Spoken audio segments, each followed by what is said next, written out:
Hi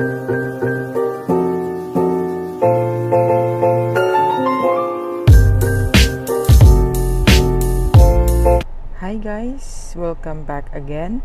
Today I'll be showing you how to drive, but this time I'll be doing it barefoot so you can see clearly. Sorry for my foot. So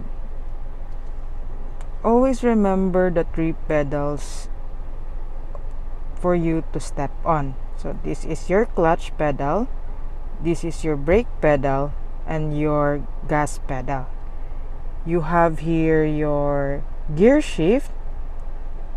We also have our handbrake or emergency brake, our steering wheel, and also our ignition. After you start your ignition, step on your clutch because this is a manual transmission. So step first on your clutch, hold it right there while you change your gear shift to gear 1, and then slowly release your clutch. While slowly releasing your clutch, you can step on your gas pedal.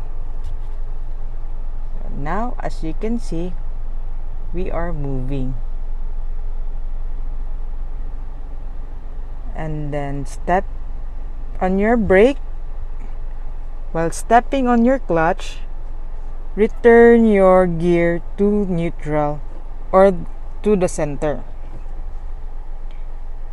And then we're done. That's the basic or the start-up pack in driving manual transmission.